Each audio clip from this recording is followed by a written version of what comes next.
There we go. All right, there we go. Hello, welcome to Blaine's Escape Corner. Little audio hiccup there, just updated some drivers, so it's to be expected. We have got a pretty fun night tonight. A little bit chill. Didn't watch too much, so I've only got a couple reviews to get through, but they are bangers of reviews. Let me tell you what. Very, very excited to go through those. I know you read the title. Our buddy's back. Louis Kemner's back. We'll remind everybody what I said would be coming, and then we'll take a look and see if that's what indeed is going to happen. So let's get into it. Let's review our favorite escape anime, and let's see let's see if we should keep watching what we're watching. Spoiler alert, yeah. And yeah. Pouring ourselves a little house sake tonight. Carton looks like a house. My cup looks like a Chica sake cup. Little girl and her cat. Not sure if the Japanese mean Chica in the same way though. Anyway. Kanpai, everyone.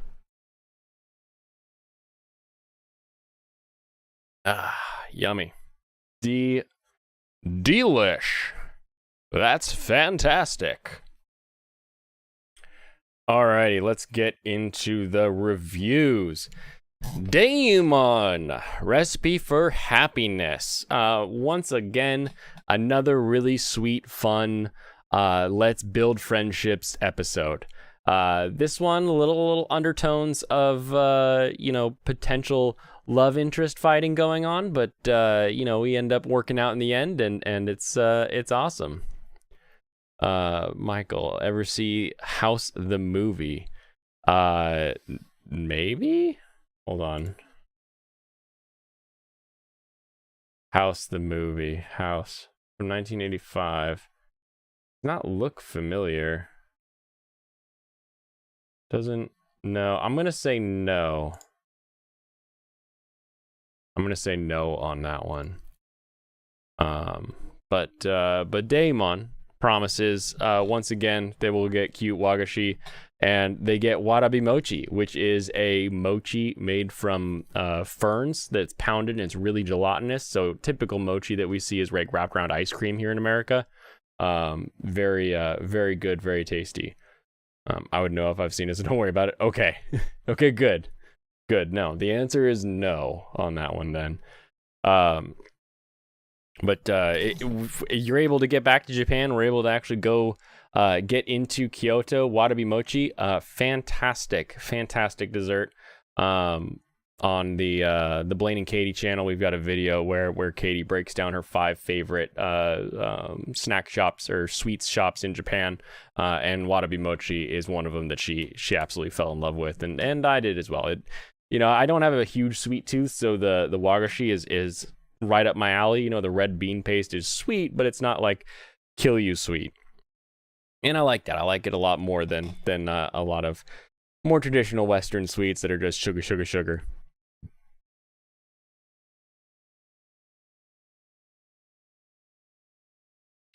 There we go. We also met Grandma, which was fun. Always good to meet one of those controlling matriarchs who's able to lay down the law. So that was a fun addition to the cast. Not sure if she's going to stick around for too long, but I'm enjoying watching her keep her grandson in line. Pretty fun there. Birdie Wing, episode 5. The actual kind of golf and sport that we got in this episode, being in a VR world, being that the two of them are playing together. Fun, kind of interesting, cutesy that they can compete even though they're in different countries. The real star of this episode, though, is the secret underpinning of the mafia. Right? We've got the company that is owned by Aoi's mom that is sponsoring her is trying to figure out who Eve is, and they're like, we're not. Their investigators like, I'm not touching it. That's mafia territory. And we're like, ooh, he knows it's mafia territory. We know that it's in there. So good. Grandma's gonna get run over by a reindeer in the next episode. She might. Japan is known for its deer. Shika. especially the farther kind of southwest that you go. You'll get to Deer Island eventually. But Birdie Wing, you're getting people are getting set up to do things that they're able to text each other where you're like, how do they even know who that person is, or how did they get their number? We're getting into those tendrils of the deep dark underbelly, and the preview for the next episode. Woo boy! Let's just say there's a rocket launcher involved, and I am excited for our new golf anime episode to come out next week. I cannot wait for that to come out. Super excited, super stoked. So fantastic as always. Loved the episode. Love the idea of taking something that's like, well, it's golf, it's kind of a boring sport, but we're gonna make it exciting and interesting, and then just be like, bah, with gambling and underworld and casinos, and now there's gonna be guns and mafioso pow, pow, pow, going on, and it's just that's gonna be fun. That's gonna be exciting. I'm stoked for that. I am stoked for that. But that's it for updates. I only like I said, I only watched a couple in this past few days, so not too much time to be spent there, but that is okay because we've got time we can spend elsewhere.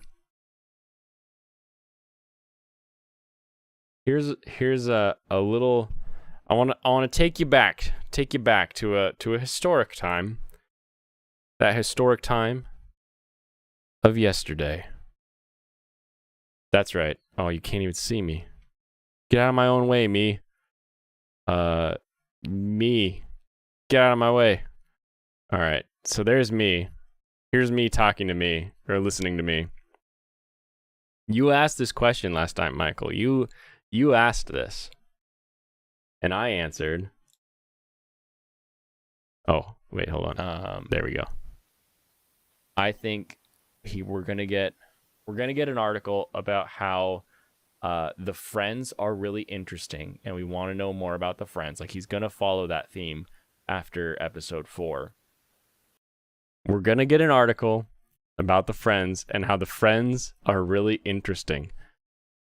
That's my guess. That's what I said. That was my prediction when asked yesterday as to what our pal Louis Kemner would write about next.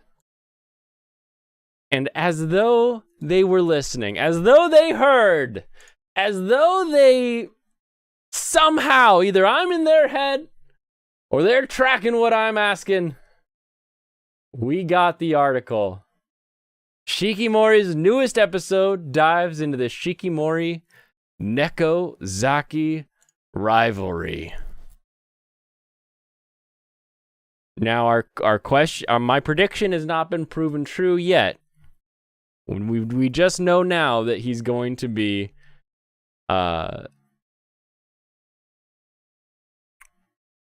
looking at this rivalry. That's all we can tell so far. So we don't know if he's going to dive too deep into the like, are the side characters better or more interesting? I'm gonna vote yes. That's where we're gonna go. That it's interesting and unique to see these characters, but we don't know yet. We got to read it. This was 6 hours ago. I made that prediction 24 hours ago, and in just 18 hours, Louis hit publish.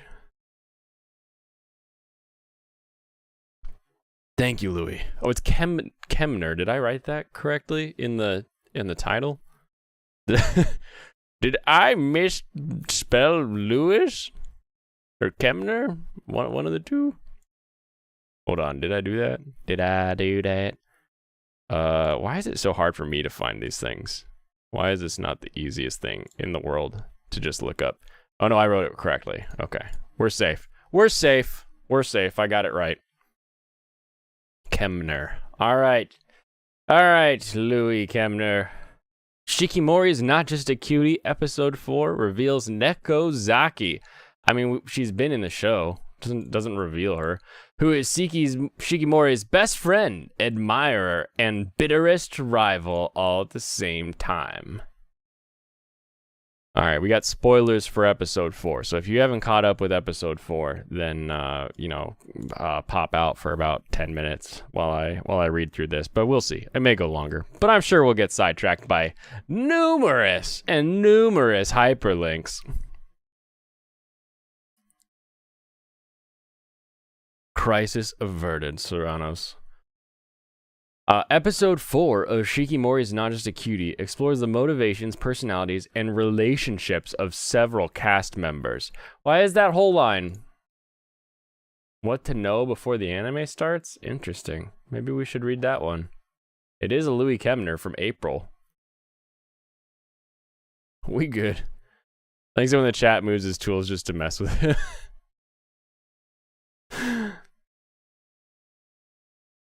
It's true. It's true. That's how it works. No, maybe I should read that one. I'll read that one next, maybe, because we can see what Louis Kemner was thinking prior to seeing the show and what he was thinking now. Because we got that hint of him being like, it's not the perfect show. Here we go. This again, my prediction was that he's gonna dive into the characters and say how the side characters are really great, including Shikimori and her energetic female friend Nekozaki. Thus far, little is known of Nekozaki's backstory and personal life outside her relationship with Shikimori, but episode 4's events paint her in a favorable light. Nekozaki made an accurate first impression on Shikimori fans when she started fawning all over the titular heroine from the start, and episode 4 shows why. She looks up to Shikimori as a role model. Hyperlink, too strong for her own good. Yep, we read that one. These are all going to be ones I've already read, I bet.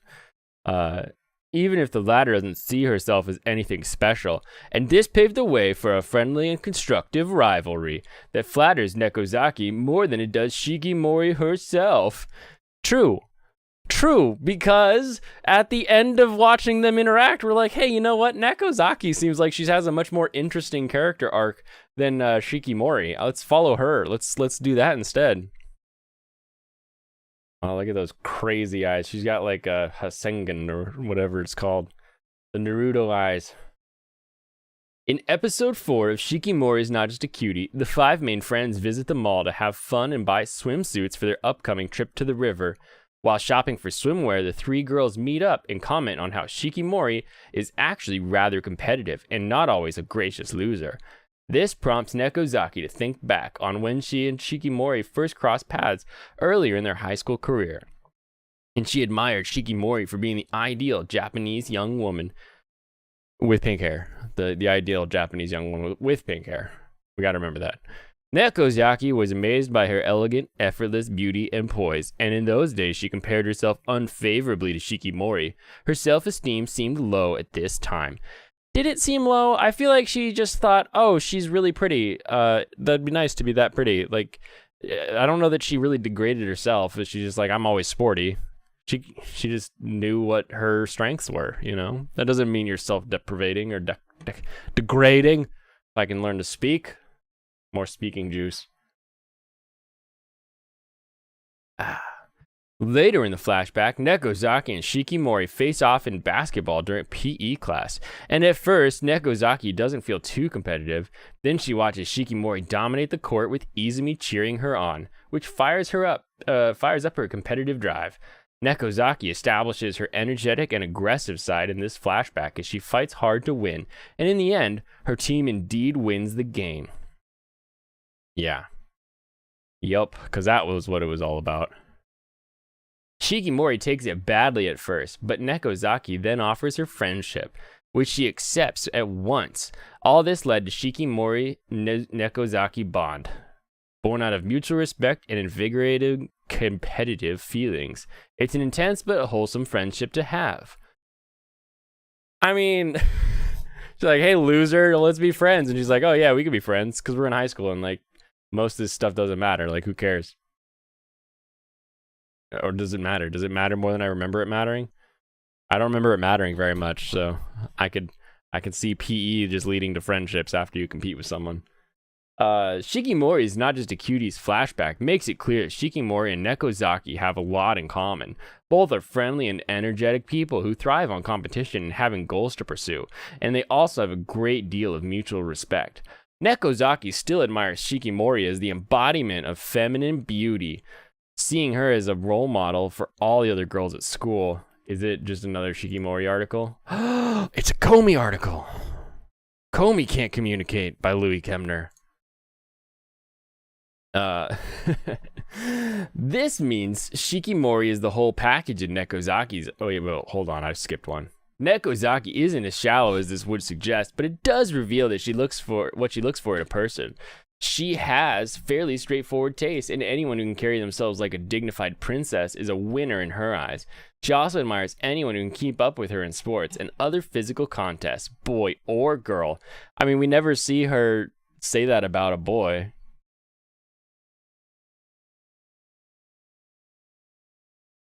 Yeah, I don't remember caring much if winning or losing in PE.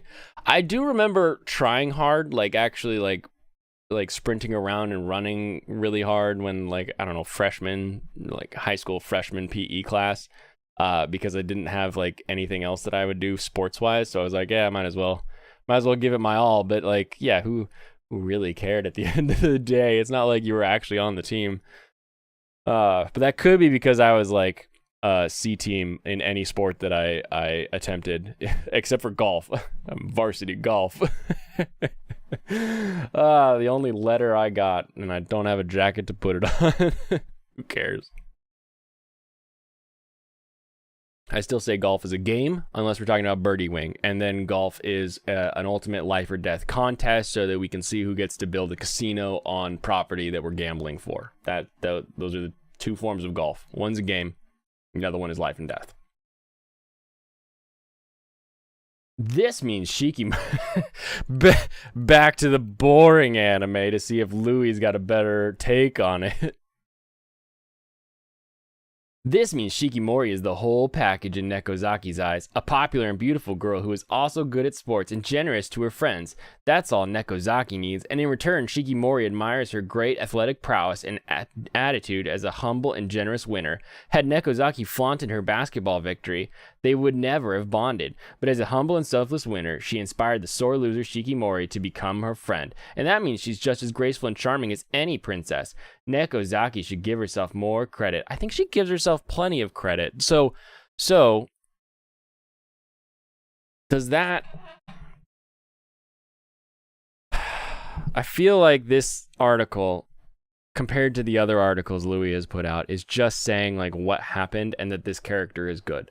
So does that comport with my prediction of him starting to think that the side characters are really good and interesting? Does that follow up? Well, let me pull up my prediction again, just so we can watch it once more. We can see if I'm right.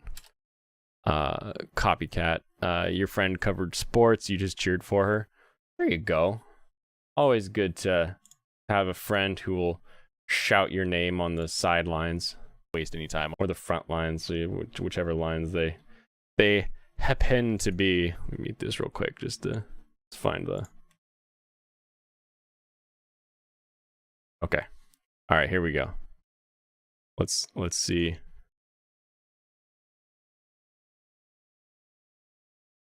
I'm just gonna leave myself over here.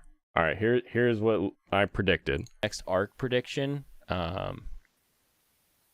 I think we're gonna get an article about how the friends are really interesting, and we want to know more about the friends. Like, he's gonna follow that theme after episode 4, and then in one of these episodes, what was it you said?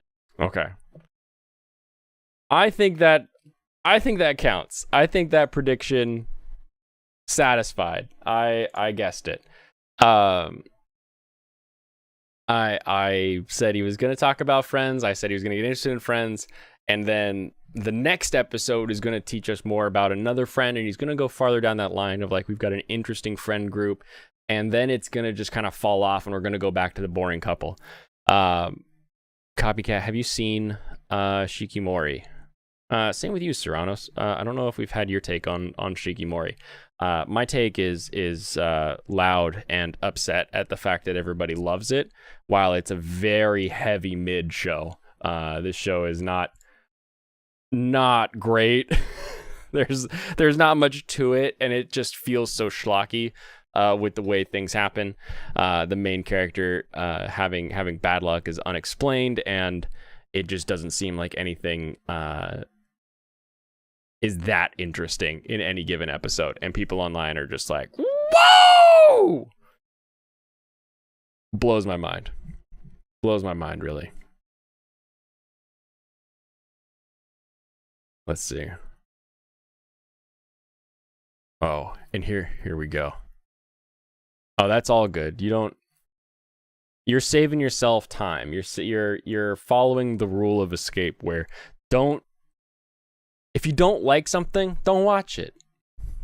Unless you want to just yell about it because it drives you nuts to try to understand what other people are thinking. I get stuck. I get a little tism with the like, why do these other people like this thing when it's not great? Oh, but let's see what Louis thought on April 1st. So this is prior to any episode coming out. The highly anticipated Shikimori's Not a Cutie. Here's the thing I don't understand, though. All right.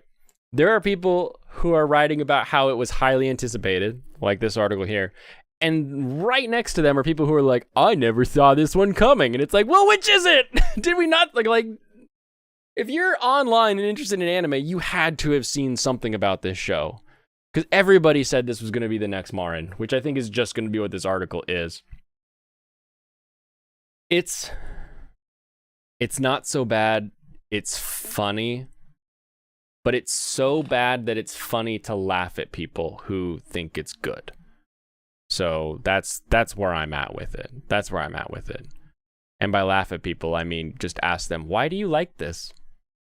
And then have them block me or stop talking or leave because they don't really have a reason that they like it, to be honest. At least that's my impression of that. Quickly here, we'll bomb through this one. The spring 2022 anime season will be filled with a colorful variety of new and returning series, from season 2 of Isekai Adventure, The Rising of the Shield Hero, to the return of the beloved Netflix hit Komi Can't Communicate. But Komi has some fresh new competition this season, including the highly anticipated Shikimori's Not Just a Cutie. This brand new series features a small but lovable cast of main characters, most of whom are high school students living their ordinary lives. Except it's not! That's like the whole point, is that it's not ordinary. He just has bad luck to the point where he should be dead. He's had so much stuff fall on his head. The charming heroine Shikimori, however, is anything but an ordinary student. She promises to be a shoujo-style shonen heroine, unlike any other when the story begins airing on Crunchyroll in April, blah, blah, blah. Here's a brief preview of what to expect. The premise! Similar vein. I wasn't telling much either. The writer doesn't have much to say. See, that's where you're wrong. That's where you got to get on the channel lore. This article's writer is Louis Kemner. Louis Kemner has been writing and been publishing on CBR for 3 years, I believe, since 2019. They have published 4,086 articles. And not just 4,000 like top 10 lists, like that would be amazing in and of itself, but like full articles on all of this stuff.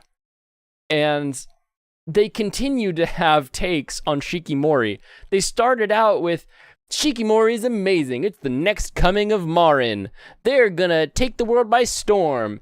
Then people don't like Izumi because he's kind of a beta, but that's okay. He is the main character, or is he the foil? Am I the narrator? Is that how this story is playing out? Is that what I'm hearing now? Yeah, this guy has so much to say. Now, whether or not he says anything, I guess that is a different question. But there's at least a lot of words.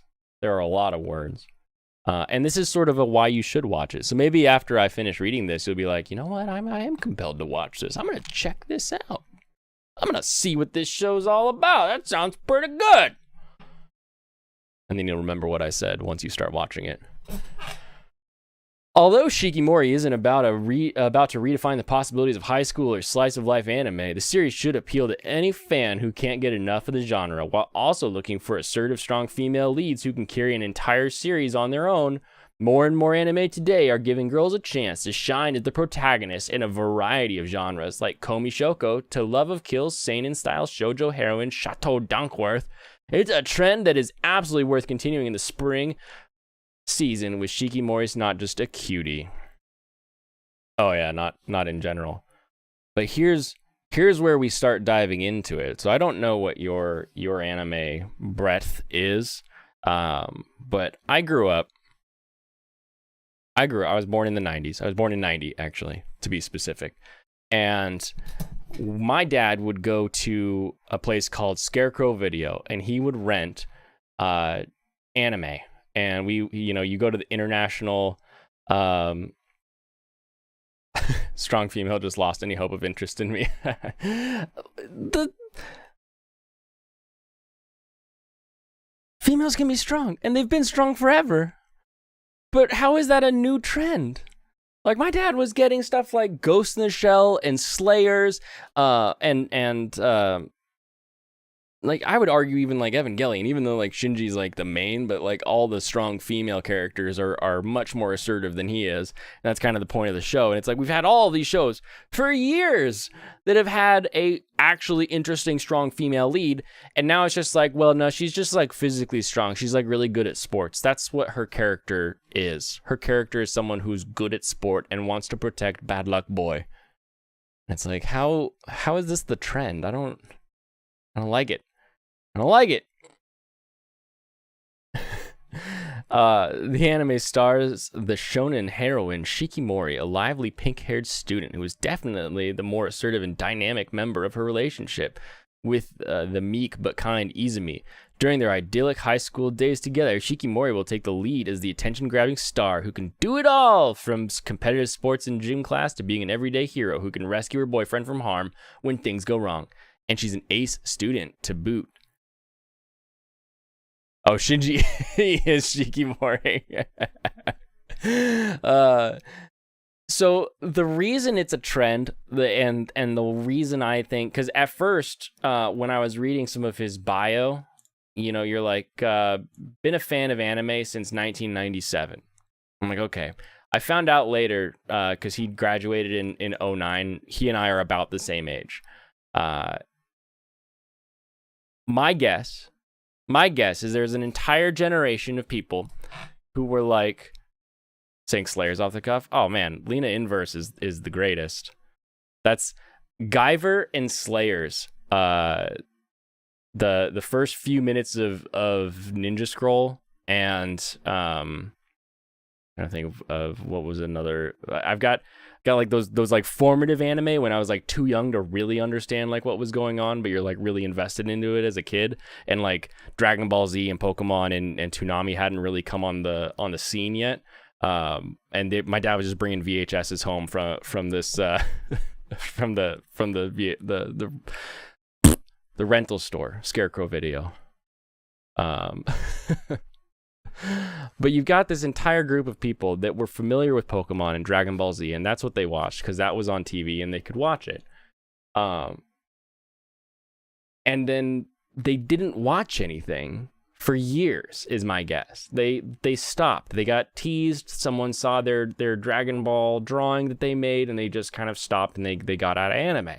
And then they got back into anime years later, like I'm guessing here with his creative writing, and then 2019 actually getting a job with CBR. So maybe in the past 10 years they've gotten back into anime and enjoying anime. And so looking at anime from 2010 to today, I could see how someone would be like, oh, you've got coming out of the 2000s, everything everything, I use that colloquially, was harems and panty shots, and everything was very flat drawings that were just, here's a bunch of girls that are eye candy. You know, it was kind of the big majority of stuff that was getting passed around in the late 2000s. You had some really good shows, like, you know, we got Full Metal Alchemist, Death Note came out of that, Ghost in the Shell was coming from there. You know, you had good stuff, but there was a huge explosion of just fantastic schlock anime that sort of said, you know what, Love Hina was pretty good, let's do that but cheaper. And so you got Shuffle, and you got School Rumble, even, where, you know, they're more comedic, and they're very, very simplistic with the way that, like, their storyline is designed. And then someone who is used to that, kind of moving through the 2010s, you got the boom of streaming, and people could start to get into it more, and they could see more stuff. And so they don't have this history of Evangelion, of remembering when Akira was like the only anime that anybody knew about consistently in a group. The good shows were great and the bad shows were harem, so everybody won. Yeah, because even a bad harem is a good harem. Especially back then, especially back in the 2000s. Witch Hunter Robin, that one doesn't spark my brain. Oh, hold on, let me, just in case. I'm gonna be like, Witch Hunter Robin, and it'll be like, Witch Hunter Robin gets nailed in a fuda. Ooh, I do not recognize this one, but it's 2002. Huh. That is very, very interesting hairstyle. Very interesting hairstyle. I'll have to look into that. I am unfamiliar with Witch Hunter Robin. But you have this whole group of people that only really got into anime post Sword Art Online. And so they're used to female characters being the one locked in a cage and the damsel in distress, and they didn't really, you know, anything that got really, really popular wasn't necessarily like strong female lead character, which now we're getting the strong female lead as this is a girl who speaks her mind and can do her own thing. It's like, we've had that. That's not a new thing, but I mean, sure, bro. And so they see something where you get a character like Shikimori or Marin, you know, as good as I think Dress Up Darling is, you get these characters that are just sort of like immediately like good. Comey, they're like, oh, I can attach with that. They're sort of leading the show. They're in control of this story, and people just latch onto that, like, yes, this is good. I need this. And then the best part is they apply their own like personal review bias to it. To like my favorite review that I've ever seen on Shikimori is that Shikimori is like the best bisexual rom-com they've ever seen. And I'm like, what are you talking about? It's a boy and a girl who like each other. What? Why are they bi? They haven't said anything about that. They haven't even like hinted it. Like at least Data Live has like the is he not gay best friend, you know? And so it's like we don't have anything like that. How can you apply that standard to them? I don't understand why you need to make this a thing. Why can't you just enjoy the show? Because the show's not good. So you have to apply your own personality and your own take to the show, because the show in and of itself isn't great. It's just not good. And it's like, go watch a good show. Watch Revolutionary Girl Utena. You want, like, we've got years of LGBT shows that you can go enjoy and watch that have been handled in a tasteful or a raunchy way, whichever way you want to go. You can go find plenty of that. You don't need to take a show that's really mid and then be Izumi is bi because Shikimori is jealous of his best friend. Yeah, because someone being jealous of your friend being a bro immediately makes you bi. Oh, man. If I had $1 for every gay guy that hit on me when I went to not Bed Bath & Beyond. What's that other one? What's the one that with like all the smelly stuff? Bath and Body Works. Exactly. The show is a blank slate. It's just like, here's two people. We'll draw them really pretty, and we'll make them blush, and we'll put them in some silly situations, and then you can picture yourself in those situations. It's like, I already did that. I piloted the Gundam when I was a kid, having dreams. And it wouldn't be such a big deal. It wouldn't be. Oh, thank you, Serranos. Bath and Body Works. Yes, that is correct. Thank you for catching me on that. It wouldn't be such a big deal if we didn't have the best romance of the season right now in Love After World Domination.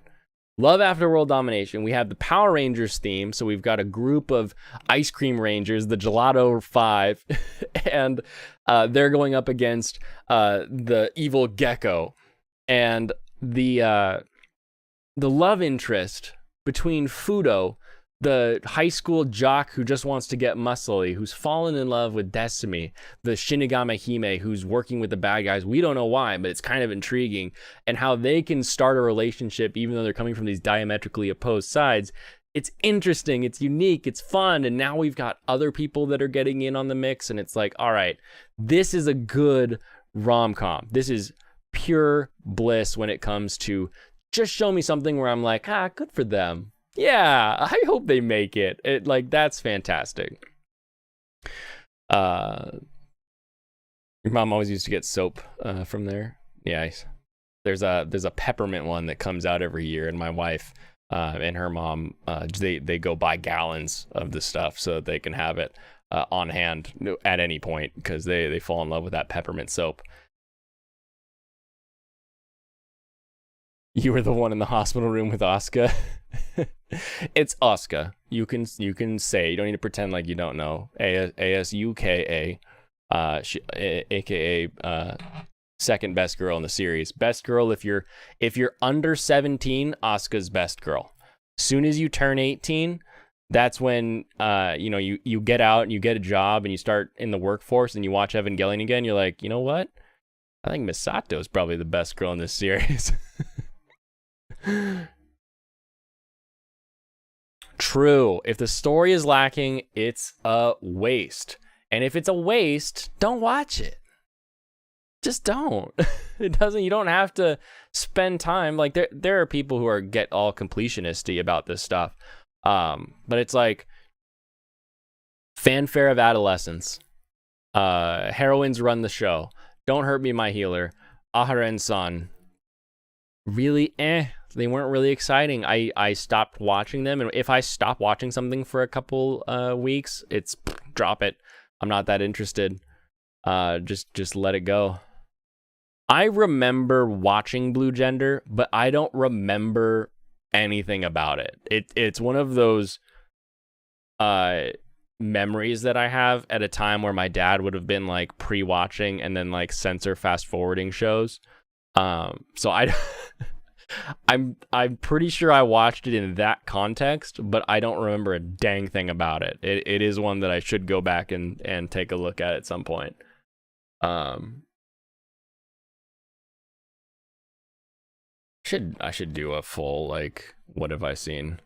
I don't know that I would actually say that I saw it though, just because of the fact I don't remember a dang thing about it. And I always get it confused with like Bubblegum Crisis when I try to remember things. I'm like, oh yeah, Base Dad, yeah. Yeah, we made that mistake with Ninja Scroll, and so Dad had started. Mom walks in and was like, "What are you guys watching?" And it's like, there's always that joke about like anime when I'm alone, and then anime when Mom walks in, but it's anime when I'm watching it with my dad, and then anime when Mom walks in on me and Dad watching anime. That was my childhood. I didn't have like a computer until like 2003 or so when I started actually being able to torrent stuff, and then I was just drowning myself in Dragon Ball Z, Yu Yu Hakusho, just every shonen that like I hadn't seen all of. I caught up on everything. Elfen Lied I have seen. I do love Elfen Lied. I love it in sort of a like, gosh, this show is kind of garbage way, but I do enjoy it.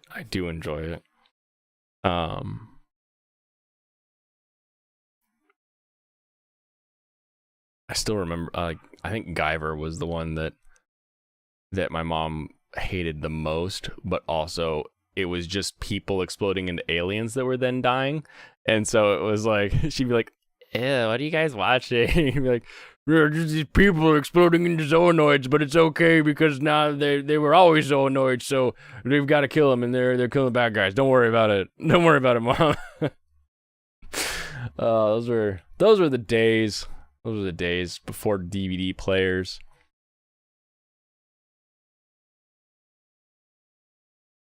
Oh my goodness. Let's pull up. Like Bubble. Like Bubble. Bubble is so boring. Bubble looks amazing, but it's so boring. Need to rewatch Elfenlied. That was like first year of anime. Walking a fine line, kiddo. Guyver is fantastic. I just want them to finish it. We had these really cool OVAs back in the day, and you're like, oh wow, this is really interesting. And then 2006, 2004, so I don't know, mid to late 2000s, they come out with, hey, we're gonna do the Guyver series again, and they start the series, and then he gets the Mega Guyver suit, and then it ends, and you're like, what? I don't want to read the manga. I just want to see this thing move. Like, I don't care to watch a picture of this thing and then have it, like, you know, I don't really care about the story. I just want to see this dang Guyver move. It looks so cool. Ending armor. Hold on, let's see if I can. Oh gosh, there's the live action comes up. Why does the live action? Big armor. Forever cliffhanger. I'm doomed. Yes, I am doomed forever. I will never get to see that thing move. Oh, I'd probably have to pull up the episode to actually get a picture of this, because that's how it works, right? Oh wait, no, I found it. Yes. The internet is crazy sometimes. Just crazy. Oh, why is this picture so tiny? Why are you so tiny, picture?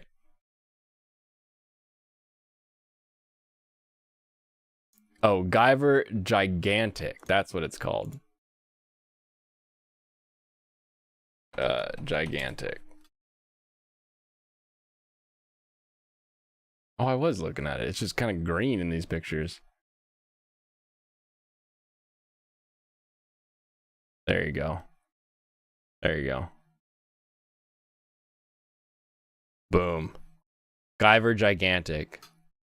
There's a normal Guyver suit. And there's Guyver Gigantic. And he's just like, well, I guess this is now a superpower you have. We'll never get to see it do anything really that interesting. It's like if you had Goku go Super Saiyan and kill Frieza, and then it just ends. Like, they don't actually get off of Namek, anything like that. They just, well, it's over. We saw Super Saiyan. You're like, what? No! What comes next? What do you do with it? And I need to see it move. I don't want to see it on a manga panel. Like, as cool as it can be, the way some people draw things, I want to see it move. Move.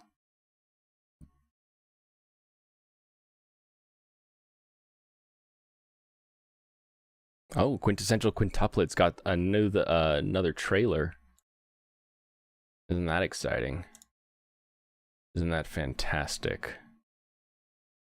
Top 10 anime of the week. That's week 3. They just posted their top female characters for spring 2022. Is it only on their Twitter, really?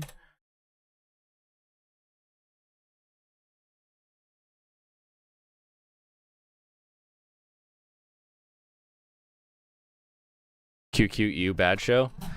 I don't know why. I really enjoy mysteries in shows. Like if a show has like a, well, what's going on? Like this season, right? RPG Real Estate is objectively a boring show. But occasionally they're like, hey, look at this house that nobody wants to buy, or look at this person who can't find a home. And it's a question of, ooh, who's gonna buy that house? Oh, what kind of house do they want to buy? And you get to like try to figure out like who's gonna buy what. Like it's the same reason I loved Heaven's Design Team, where they were just trying to plan and figure out sort of like what creature to make so that they would satisfy like God's conditions for like make this animal. And you're like, well, what animal is it gonna be? Because it was always a real animal that they came up with, and so you got these questions the whole time. And Quintessential Quintuplets is quintessentially that. It's who's he gonna marry? All of them? Is it just one of those everybody did it endings, or is it gonna get the actual only one bride? And I'm pretty sure that the manga already spoiled it, but I don't want to know, so I'll trust you not to spoil me.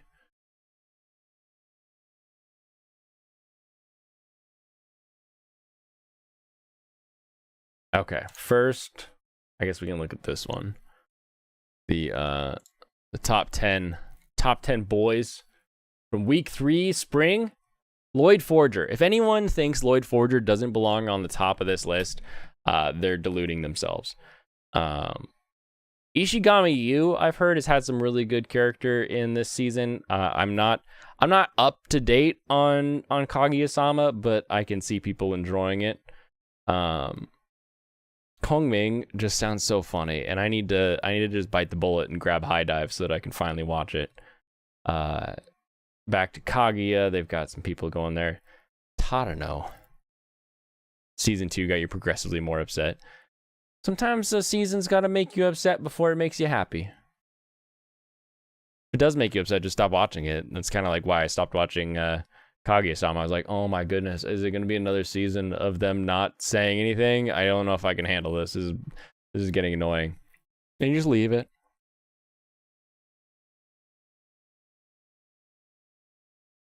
Oh yeah, no finales yet. No finales yet. Izumi is up here at position 6. Bad luck boy who does nothing but have bad things happen to him while everyone around him protects him is number 6 according to people who vote on anime trending. Oh, we'll get to Spy Cross Family's popularity completely crushing everything else. We will get there. We will get there. Because everybody loves that show. And it's a good show. It's a great show. However, I don't know that we should vote yet that it's a best of all time show. Let's wait a little bit. Let's actually get a conclusion to the story before we start saying best I've ever seen. Now Fumi has had a really lackluster start to his season. I'm surprised he's even on this list. He's very not the main character so far of season 2. Raido, I like Raido in Aharen-san. If it was him and just like following him around, I'd probably enjoy it. But I cannot stand Aharen-san, who cannot talk. It just kind of, and it's not like, oh, she's deaf and she has to sign. It's like, okay, fine, she has to sign. That's how she communicates. But she just cannot communicate, and it drives me nuts. Friend has put in his top 2 of the year. I'd have to look again at Winter. Before I said anything like that. Again, we don't have, like, if you've not read the manga, you don't really know where the story's going. And so you're assuming based on 3 episodes or 4 episodes that this is going to be the best ever. I don't know. There's a whole 2 more seasons coming. Fudo! How could they do this to my boy? How could they do this? How is my Red Ranger so far down on the list? He's a beautiful baby boy, all muscly bound. And then Shinpei, which no one can watch because Disney won't let us watch it.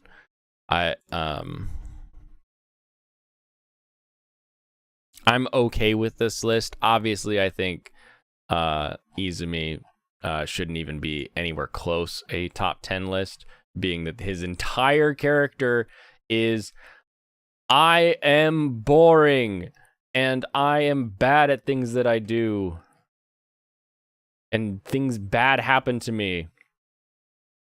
And let's just go back. Serrano said a little bit ago, Spycross family, because that's how I say it, the right way.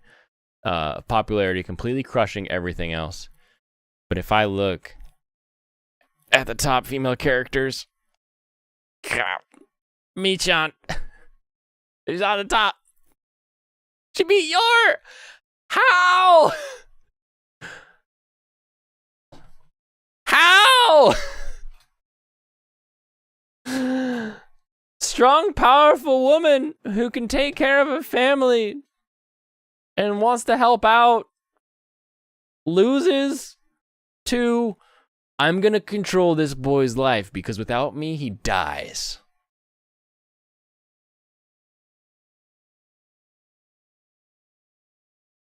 Izumi is just Shinji. I'm bad at everything I do and bad things happen to me. Yeah. Wah. I like that it does say specifically, you know, female characters, so it's okay for Anya to be up here because everybody does love Anya. But I think we need new lists. I think we need like best girl, best waifu, best MILF. Like we need to like start separating categories when it comes to our top female character lists. Hayasaka always was a big one in Kaguya. Komi still up there. I don't know how she has survived the transition to anime. I thought that the transition to anime would give her a little more you know, something looks really good. Like Junji Ito looks really good on paper. And then you watch the show and you're like, this is stupid. This doesn't work. I was expecting that with this character. I really was, with the way that she has to write everything down. Because in manga, you're already reading everything. So having to read what someone's writing is very simple to do. And you're able to understand that she's writing it down. So here it is in a square instead of in like a speech bubble or something like that. And I thought that would sort of kill the way that the anime pacing works. But it's kept up there. Kept up there for sure. Kaguya, namesake of her own show. Eiko, from Ya Boy, still need to watch. Here's the problem, right? Here's a problem. I see a real problem here. Chika, cool. We like Chika. She's fun. She's cute. She's silly. Reina, Aharen, does not belong in number 8. Well, my girl, what did they do to my girl, Decimi? She's in number 10. How could the Shinigami Hime be so far down? The only thing I can think is that this is week 3 and they hadn't seen her meet the Pink Ranger yet. Because after meeting the Pink Ranger, you're like, you know what? Esme's best girl. And she's big sis. She's gonna take it all. And on that note as well, Kaguya popped up into number 1. Now we all know in these weird voting things online that just means that a whole bunch of people in some subreddit somewhere or on some Discord server were like, we're gonna make sure that our favorite show hits number 1. And they all just go spam, because you can submit as many entries as you want on these things. They don't limit you. You just keep signing in or don't sign in and keep popping up in new windows, right? So we know it was just like a review bomb basically that pushed it up there. But we got Shikimori sitting at number 3 for 2 weeks. 2 weeks of people watching that show being like, this is a good show. This is the stuff. That's good shit. I want more of this. Give it to me. Shield Hero dropping quite a bit. How did Tomodachi Game go up in an episode that theoretically revealed the ending? How did that improve? Who are these people that vote on these things? And how is Love After World Domination not on the list? It's such a good show. Don't even get me started on Birdie Wing. People not not respecting Birdie Wing. Look at this. This is the next episode of Birdie Wing. This is a golf anime. Freaking terrorist RPG shooter in the next golf game anime. I fear you're right, Michael, that Pink Ranger is going to fly up the trends and the sheets, that they're going to go from somewhere in the back all the way up. Stan's vote. They are sleeping. Like I get it, right? You watch it, you're like, I don't want to watch a show about golf. But then you start it, and your main character is making money like immediately. Not even like, oh, you know, we have to get to that. We'll get to that. We'll start with normal golf and then we'll get to it. It starts with meet me in the back alley by the train tracks and we're going to settle this on the golf course, and it's a bet and there's money, and then there's people faking who they are with masks, and it's so good right off the bat. And then every episode is just like, you know how we were hinting about like gambling? Street gambling in the back alleys, and people are going to do putt-putt for money. But it's going to be cheating putt-putt. And you're like, oh, okay, all right, I got this. And they're like, oh, well, you can't join the tournament, but I've got some pull if you're willing to negotiate. And it's like, oh, yeah, we can negotiate if I can get in the tournament. And it just, every episode is just getting better and better and deeper into this mafia. Like, if the next episode isn't about how they're smuggling drugs at the bottom of the caddy bags or in the golf balls, like that, there's gotta be something like that at some point. We already have trading land deals so that they can build casinos and have the rights to do that. So like, and the execution is so good. So good. I love it. But it's like number 20 on everybody's list. It gets like 2% on all these polls. It's like, who are you people, and how are you not watching this show yet? How much more do I need to tell you to watch this show? Oh, I love it. I love it so much. More people complaining about Bubble, saying Gen Urabuchi and forgot Araki really didn't live up to the hype on their latest thing. It looks good. Like I said, like Bubble is beautiful. It really is beautiful. It just isn't good. And that's a problem when you're coming at me with post-apocalyptic parkour world. You gotta give me something exciting. You gotta let me know, yeah, we're gonna make something exciting and cool. And then you get it and you're like, this just isn't cool. It isn't exciting. You know, feel free to borrow somebody's Netflix and watch it just to be like, yeah, I guess I saw it, or put it on while you're doing the dishes or something like that, because it looks pretty while you're enjoying it. But yeah, overall, just not fantastic. Not a great one. Not the best at all. I think that's everything on my list for tonight, unless hold on, let me look at this. Look at this. Boop boop.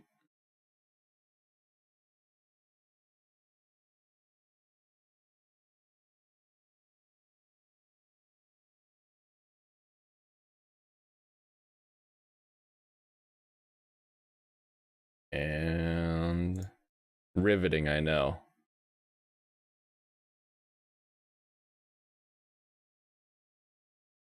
Yeah. Whew. Yeah, that is gonna do it for me tonight. I had a blast. Good to chat with everyone in chat. Looking forward to more. We've got a bunch of stuff that I need to catch up on. So we can actually review it and see if you should keep up with anything else this season.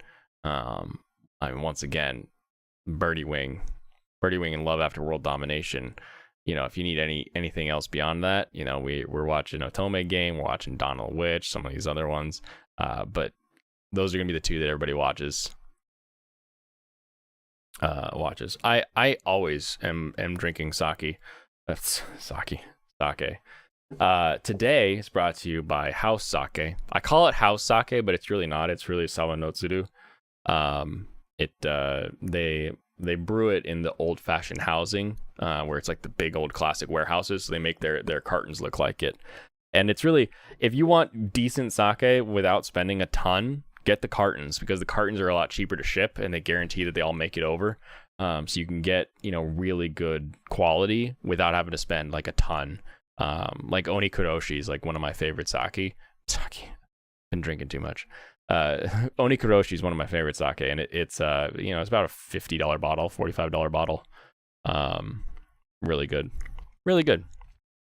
Thank you. Definitely. I had a blast. We'll have fun. I'm planning to do something more like a throwback Thursday for tomorrow.